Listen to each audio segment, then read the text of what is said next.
ఒకవేళ ఇప్పుడు జూబ్లీ గోపి ఉన్నాడు, గోపి గౌడ్ లేకుంటే అందుబాటులో పక్కకున్న ఎమ్మెల్యేని మళ్ళీ పంపిస్తాం, లేకుంటే మేమే వస్తాం. మళ్ళీ మీరు మాత్రం ఈ 5 సంవత్సరాలు గుండె ధైర్యంతో పనిచేస్తారు, చేయండి.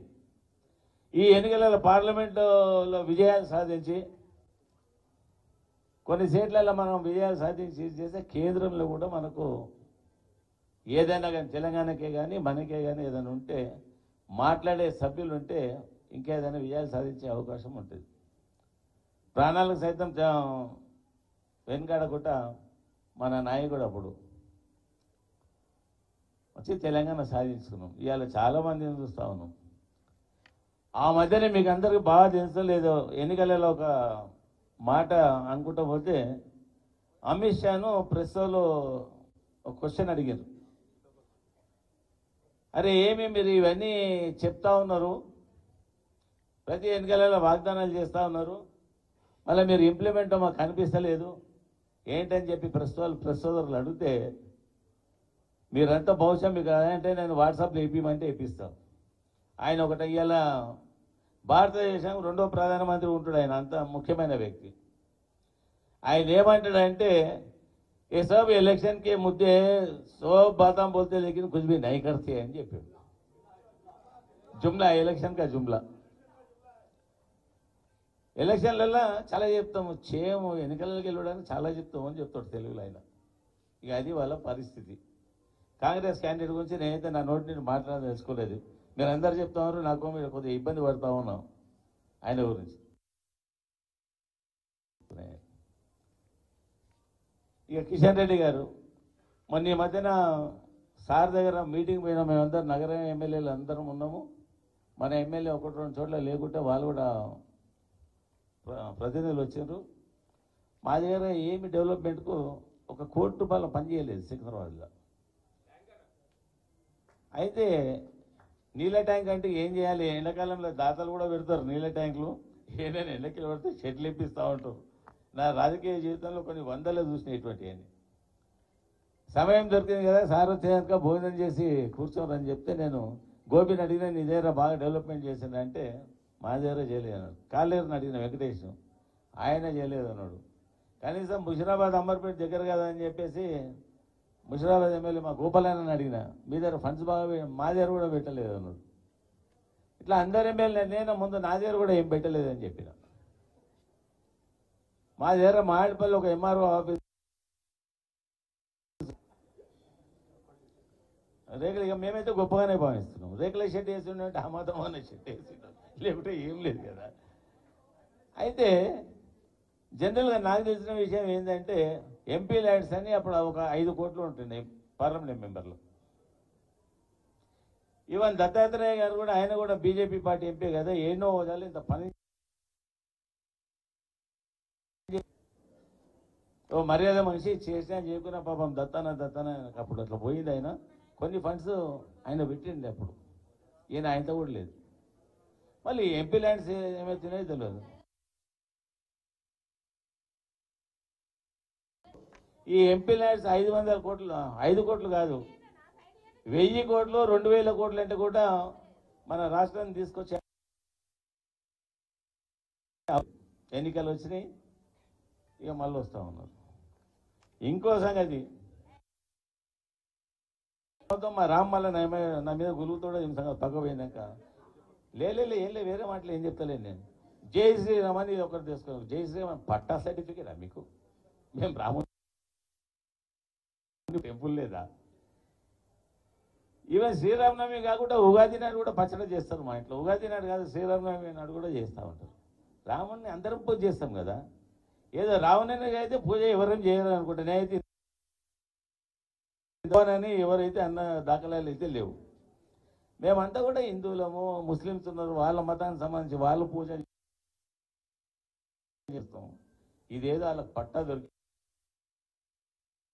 పటాకాయుధం చేతిలో పెట్టుకొని తిరుగుతారు. ఇప్పటికి 3 ఎన్నికలు అనుకుంటా. లేదు ఇక రాబోయే రోజులల్లా రామ్ జన్మభూమిని పక్క పెట్టి మళ్ళీ ఇంకేదైనా తాకలాడ పెట్టి ఇంకేదైనా మూవీ పట్టుకొస్తారేమో డౌట్ కొడుతూ ఉంది. ఇంకేదో ఉన్నదంట దీని తర్వాత.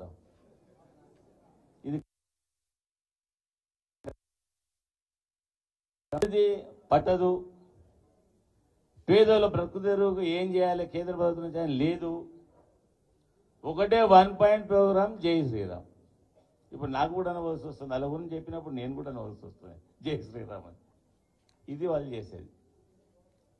దయచేసి మీరంతా కూడా రాబోయే పార్లమెంట్లో నాకు కొద్దిగా మీకు నిజం చెప్పాలి, రామారావు కూడా బహుశా చెప్తుండొచ్చు, కేటీఆర్ గారు కూడా ఢిల్లీ వేసి ఎన్నికలు నిలబడదామంటే నాకు ఒకటేసారి భయం వేసింది. నాకు ఆ 4 గోడల మధ్యకి హైదరాబాద్ అయితే ఎట్లా తిరగాలి ఏం చేయలేదు నాతో కాదు రామని చెప్తే, పిచ్చోడని ఏమో మన బలం నీకు అర్థమైతే లేదు, పెద్ద బలవంతులు గమని నిలబడు అని చెప్పారు.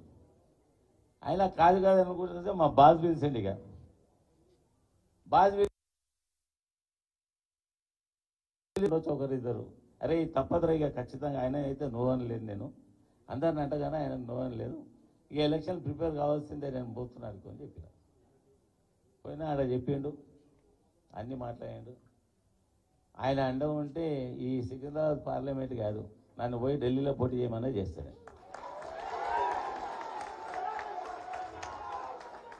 ఎందుకంటే 1 మినిట్ ఎందుకంటే ఆ గట్స్ ఉన్న నాయకుని ఎంబడి పని చేసుకుంటూ వచ్చినాం సుదీర్ఘకాలంగా, ఒక 20 సంవత్సరాలు పైన అయిపోయింది. చూస్తే మాకే టైం తెలియలే అసలు. ఆ గట్స్ ఆ ధైర్యం ఉన్న నాయకుని ఎంబడి ఎన్నో రాత్రులు కూర్చున్నాం, ఎన్నో డేలున్నాము, ఎన్నో కష్టాలు చూసాము. ఆ నాయకుని ఎంబడి పనిచేస్తున్నాము. ఈ సికింద్రాబాద్కే దాన్ని దృష్టిలో పెట్టుకుని చెప్పిన నాకు తెలిసి 100 మంది కంటే 70 మంది ఢిల్లీ కూడా వస్తారు. ఢిల్లీకి ఎన్నో ట్రైన్లు అవి కూడా చెప్పలేము.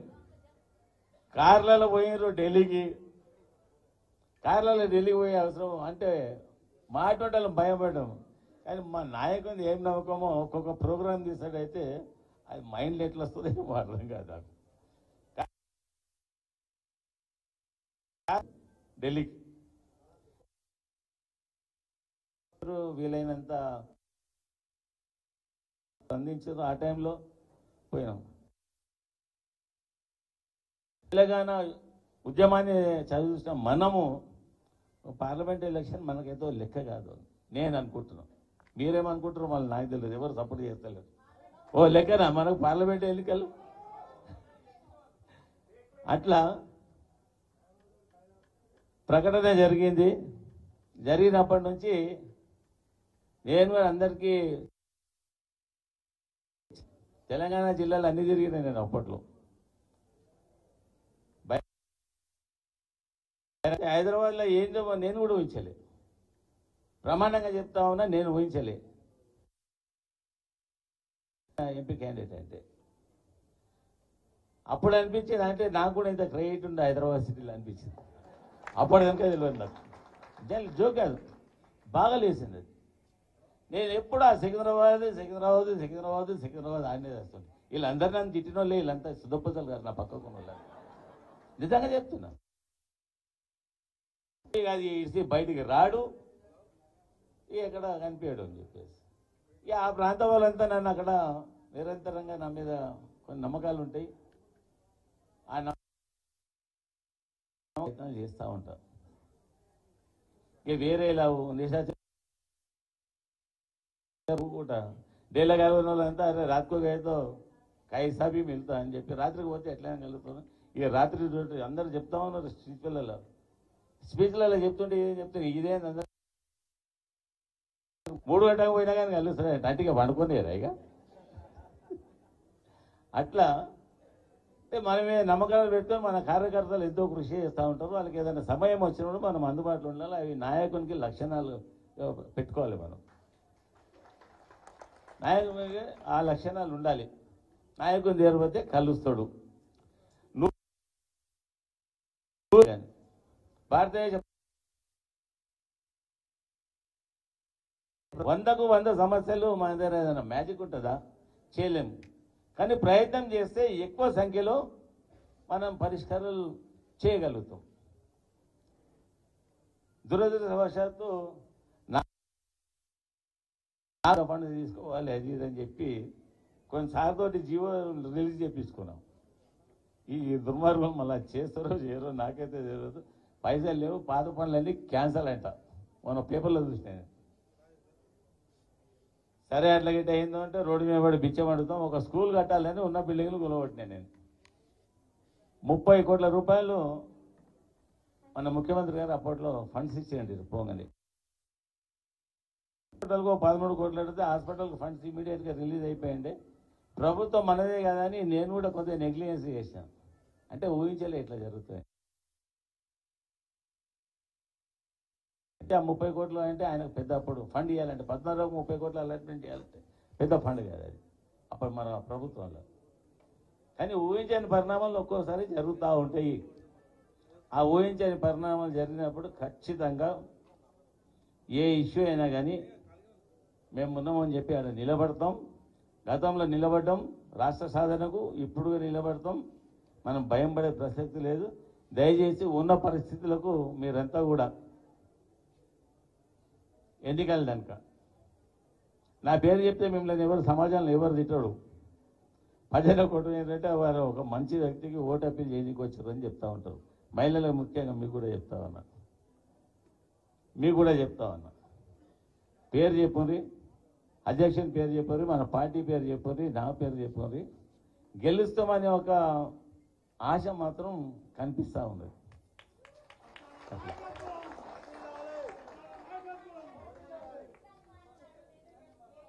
అయితే దీని తర్వాత పార్లమెంటు మెంబర్లు అంటే సామాన్యంగా నేను చూసిన నా రాజకీయ జీవితంలో కనిపించారు మనకు.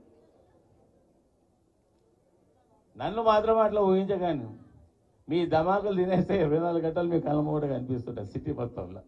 నాకు అలవాటు తిరగడం. నేను ఆ స్థాయి నుంచి వచ్చిన నాయకుని కదా, కార్పొరేటర్ స్థాయి నుంచి పార్లమెంట్ కనుక వస్తున్నాం, ఇప్పుడు గెలుస్తున్నాం. మా వాళ్ళని నా ఎంబడి ఉంటోళ్ళను ఇక్కడ ఉన్నారో లేదో ఈ మీటింగ్లో కానీ ఒక వారం నుంచి రోజు తిరుగుతున్నాను నేను. ఎందుకు తిరుగుతున్నానంటే వాళ్ళు ఈ మధ్యకాలంలో ఒక 6 నెలలు 7 నుంచి ఒకటే 1 పాయింట్ ప్రోగ్రాం పెట్టారు. జనరల్ బాడీ మీటింగ్లో కూర్చున్నామన్నా కార్పొరేటర్ అయినావు, అసెంబ్లీలో పోయినావు, మంత్రి ఉన్నప్పుడు కౌన్సిల్లో పోయినావు. ఇక మనకు ఒక్కటే పార్లమెంట్ మిలుగుందన్నా మేమంతా ఢిల్లీ రావాలి. ఇక ఇవన్నిట్లో వచ్చినాం ఢిల్లీ రాలంటే ఇక మీకు తిన్నది అరుగుతలేదేమో అని అన్నా. ఈ సన్యాసులు ఏమని అన్నారు ఏమో కానీ అక్షరాల 100% మళ్ళా సికింద్రాబాద్ పార్లమెంట్ క్యాండిడేట్ అయినా గెలుస్తున్నాం. మీరు అన్నట్టు అంత భయం పడేది కాదు, గెలుస్తున్నాం, ఖచ్చితంగా గెలుస్తున్నాం. నాయకునికి గెలుస్తున్నాం అని ఆత్మవిశ్వాసం లేకుంటే మనం ఏం చేయగలుగుతాం? గ్యారంటీ గెలుస్తున్నాం. ఇప్పుడున్న క్యాండిడేట్లలో చాలామంది చెప్తా ఉన్నారు, అక్కడ ఇక్కడ వాట్సాప్లు పెడుతున్నారు, ఏమో యూట్యూబ్లలో పెడతా ఉన్నారు. నాకు ఇవన్నీ చూడలేను కానీ నా ఎంబడి వాళ్ళంతా చూపిస్తా ఉన్నారు. బహుశా మా రామారావు గారు కూడా యూట్యూబ్లలో గట్రా మెసేజ్ వస్తుండొచ్చు. అంటే సరైన అభ్యర్థిని ఛాయిస్ చేశారు మీరు పార్లమెంట్ మెంబర్తో వస్తున్నాయి అబ్బాయి. అట్లా ఈ ఎన్నికలు మాత్రం ఆశామాషి తీసుకోకూడదు. మీకు ఎన్నికలలో ఇబ్బంది కలిగించే పని మేము కూడా చేయం. మీకు ఏదైనా అదో ఇదో అని కొన్ని సందర్భాల్లో ఇప్పుడు ఆటోలో వచ్చారు, రావాల్సి వస్తుంది.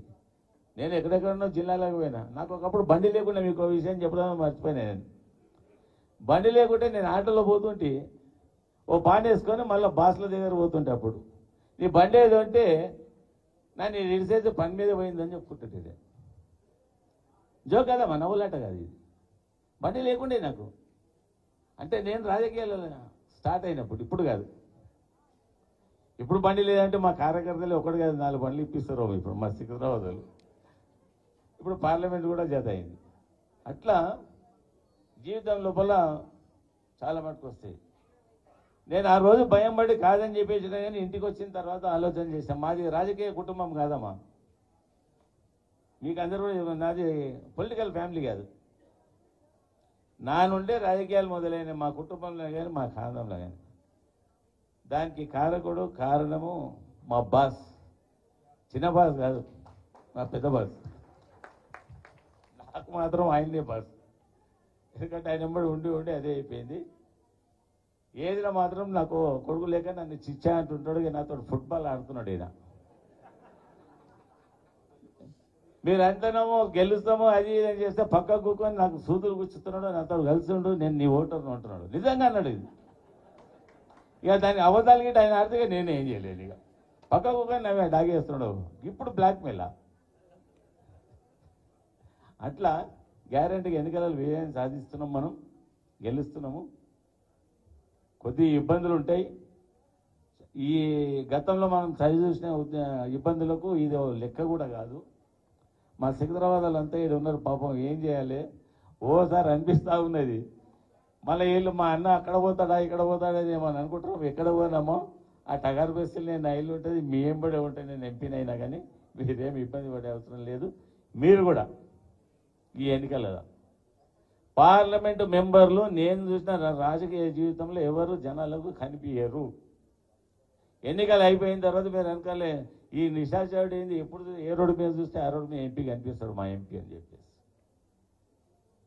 టైం చాలా తీసుకున్నాం. మా రామారావు చెప్తాడు, ఇక ఆయన గొప్ప స్పీకర్ అయిపోయాడు. నేను ఇలా మాట్లాడిన వాళ్ళంతా పెద్ద స్పీకర్ను గాను. ఒకప్పుడు మాట్లాడు అని ఈ నెంబర్ చదివితే ఏదో అంటుంటే, బిడ్డ నాకు మాట్లాడని అన్నావు కదా అని చెప్పి ఒకసారి నన్ను పట్టుకొని డాగేస్తున్నాడు. నిజంగా మనస్ఫూర్తిగా చెప్తున్నది. మాట్లాడు రేపటి నాయకులు నువ్వే కదా అని ఒక జాగాలో నేను బాగా ఇబ్బంది పెట్టాను. ఇక ఆ మాటలు అయితే ఆ రైలు ఇంజన్ పోయినట్టు పోతా ఉన్నది. ఏ బిడ్డ నేను మాట్లాడాను, ఆ మాటలు రావని అన్నావు అని ఒకసారి డాగేస్తా ఉన్నాడు. నీ ఏడ ఇంపీరియల్ గార్డెన్లో ఇక్కడ ఇస్తున్నా, ఇంపీరియల్ గార్డెన్లో వర్షం పడుతుంది, 2 గంటలు తల్లినాయి బట్టి. అంటే మాకు ఆశ, మా నాయకుని ఫ్యామిలీ మళ్ళీ రాజకీయాలకు రావాలి, రేపటి నాయకులు వాళ్ళే కదా అని ఒక ఆశ. ఎందుకంటే బాసెమ్మడి తిరిగినాము, అందరి పూట బాసమ్మ. కానీ నేను అన్నాను తప్ప ఇప్పటిదాకా ముఖ్యమంత్రి గారు ముఖ్యమంత్రి ఉన్నప్పుడు కూడా నేను సార్ అని అనలేదు. నేను ఇక మాకు నోటిగా అన్నానే అయిపోయింది, అది అట్లనే అయిపోయింది. దయచేసి మీరంతా కూడా రాబోయే ఎన్నికలలో శక్తి వంచన లేకుండా మీ అందరు కృషి చేసేసి పార్టీ రెస్పెక్టు, ఒక బీసీ అయిన నేను గౌడ కులానికి సంబంధించిన నేను బీసీ అంటే మనం అందరమే బీసీలో ఉండొచ్చు అనుకుంటా. బహుశా ఈసారి అవకాశాలు వచ్చినాయి, మనకు యాదవ్లోకి వచ్చినాయి, బీసీలోకి వచ్చినాయి. పార్లమెంట్ ఎలక్షన్లో మన లిస్టు తీసుకొని ప్రకటన చేసినప్పుడు చూస్తే ముజరాయిలోకి వచ్చినాయి, వాళ్ళతో ఒక కంప్లైంట్ ఉన్నాయి. ఇంతమంది అందరికీ అవకాశాలు ఇచ్చారు సార్. అవకాశాలు ఇచ్చినప్పుడు వాళ్ళందరూ అనుకుంటా ఉంటారు ఒకప్పుడే వీళ్ళు ఎలక్షన్లో వీళ్ళేం కొట్లాడతారని. కొట్లాడతామా, సాధిస్తామా లేదా అని చెప్పి ఎన్నికల రూపంలో రేపు రిప్లై చెప్పే రోజులు అతి తొందరలో ఉన్నాయి. అందరికీ తెలిసి తెలియక ఏదన్నా క్షమించాలి. మీరందరూ కూడా ఇప్పటి నుండి ఎన్నికల తేదీ కనుక ఎక్కడ చూసినా మా టీఆర్ఎస్ సోల్జర్స్ అంతా కూడా రోడ్ల మీద ఉండి గెలిపించే ప్రయత్నం చేయాలి. గెలిచినాక మేమంతా కూడా మీ కష్ట సుఖాలలో